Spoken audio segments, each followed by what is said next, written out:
구독을 통해 매주 새로운 내용을 받아보세요.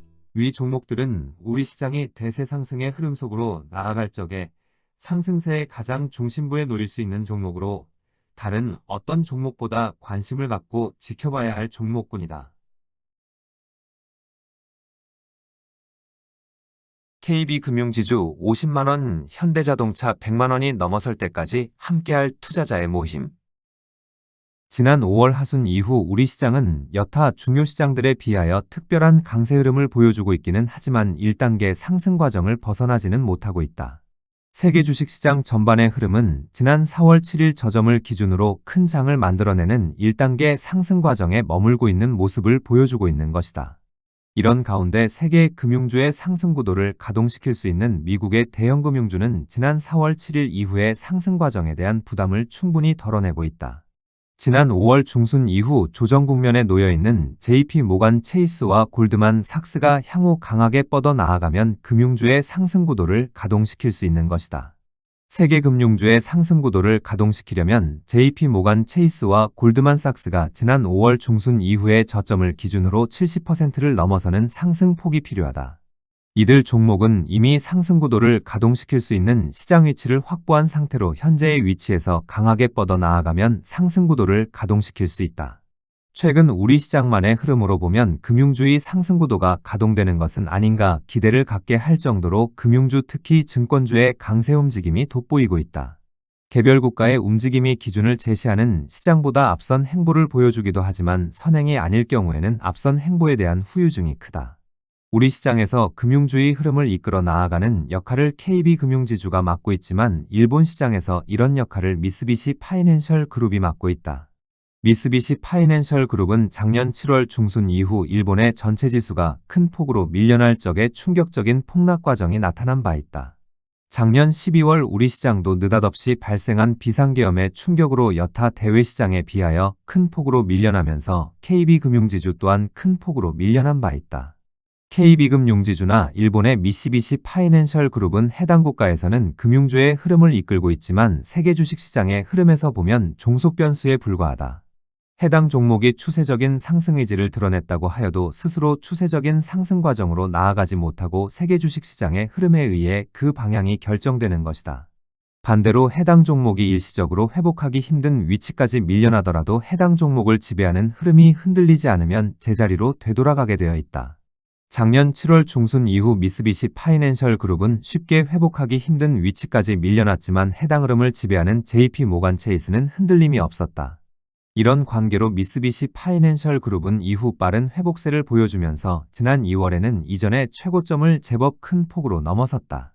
미쓰비시 파이낸셜 그룹은 다시 언제든 출발할 수 있는 시장 위치를 확보하고 난 후 부담을 덜어내는 조정을 거쳐 이후 강력한 상승 시도가 나타났다.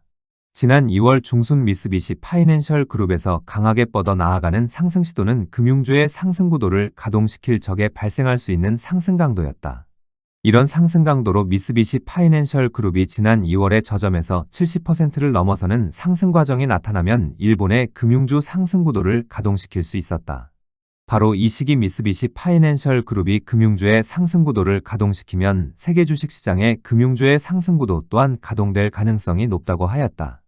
중요 국가들의 금융주의 상승 구도의 가동은 세계 주식시장의 흐름을 이끌어 나아가는 집단들에 의해서만 발생될 수 있는 상승 시도이기 때문이었다.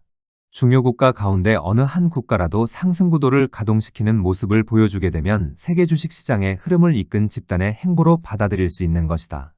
그런데 지난 2월 중순 미쓰비시 파이낸셜 그룹에서 이런 상승 시도가 나타나고 난 후 바로 대외 시장에서는 관세 문제로 충격적인 하락 과정이 시작되었다.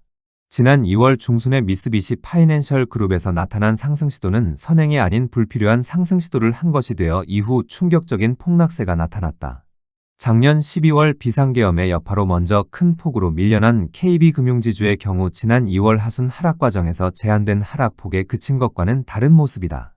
흐름의 방향을 결정할 수 있는 위치에 놓여 있지 않고 종속되어 있을 경우 해당 종목에서 일시적으로 좋은 또는 나쁜 모습은 그렇게 중요하지 않다. 해당 흐름을 결정할 수 있는 시장 위치에 놓여 있는 종목이 추세적인 상승 의지 또는 추세적 상승 과정에 대하여 어떤 모습을 보여주고 있느냐가 중요한 것이다. 현재 세계 금융주 전반의 흐름을 이끌어 나아갈 수 있는 시장 위치는 JP 모간 체이스 또는 골드만삭스가 확보하고 있다고 하였다. 이 두 종목은 22년 10월 이후에 회복 과정을 거쳐 작년 3월과 5월 세계 금융주의 상승 구도를 가동시킬 수 있는 시장 위치를 확보하고 있는 상태다. 흐름을 이끌어 나아갈 종목이 상승 구도를 가동시킬 시장 위치를 확보하고 이후 부담을 덜어내는 조정을 거치면 언제든 상승 구도를 가동시킬 수 있다.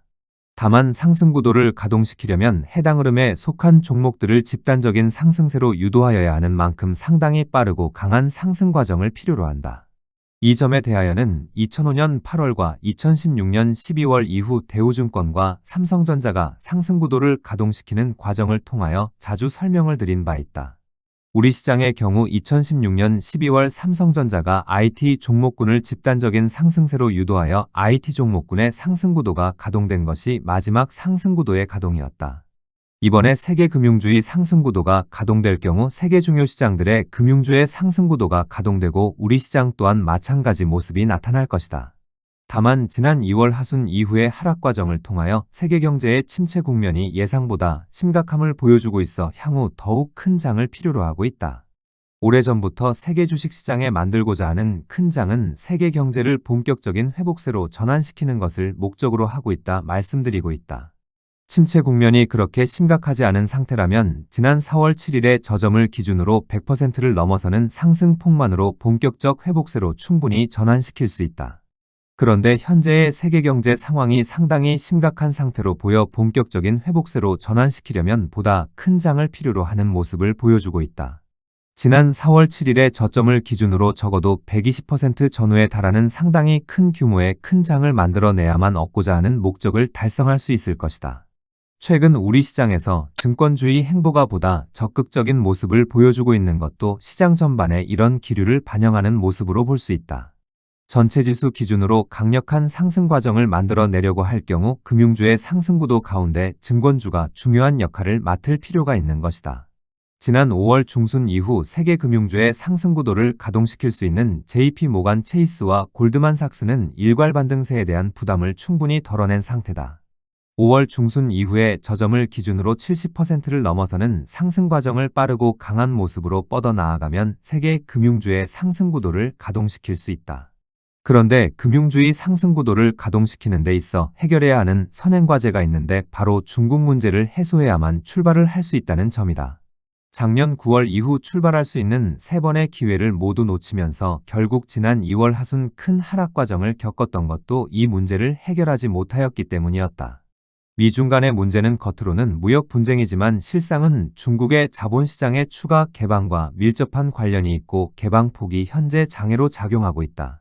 지난 런던에서 미중 간의 2차 협상은 대체로 무난히 끝난 것으로 보이지만 가장 중요한 자본시장의 개방폭과 관련하여서는 해결되지 않은 모습이다. 문제가 해결되고 있다는 신호는 중국 시장으로부터 먼저 나올 가능성이 높다고 하였는데 2차 회담의 성공 소식에도 상해종합지수는 침묵하고 있는 것이다. 이 문제에 대한 합의가 이루어지면 미중 정상회담을 통하여 최종적으로 매듭을 짓게 될 것인데 이 과정에 상해종합지수가 먼저 움직일 가능성이 높다. 작년 9월 중순 이후 상해종합지수는 향후 강력한 유동성 장세를 만들어내겠다는 강력한 의지를 드러내고 난 후 9개월 넘게 박스권에 머물고 있다. 미중 간의 갈등이 해소되는 모습을 보여주게 되면 9개월째 침묵 중인 상해종합지수에서 먼저 유동성 장세를 출발시키는 모습을 보여주게 될 것이다. 여러 정황으로 미국의 금융주의 상승 구도를 가동시키는 상승 시도보다는 상해종합지수의 유동성 장세의 출발이 먼저 나타날 가능성이 높은 것이다. 이번에 불거져 나온 중동 문제는 시장 흐름에 큰 변수로 작용하지는 않겠지만 미중 간의 문제 해결이 2단계 출발 시기를 결정하게 될 것이다. 출발 시기가 늦어지게 되면 박스권에 머물면서 크고 작은 진통이 발생할 수밖에 없겠지만 시간은 걸려도 출발할 가능성이 높은 만큼 기다려봐야 하겠다.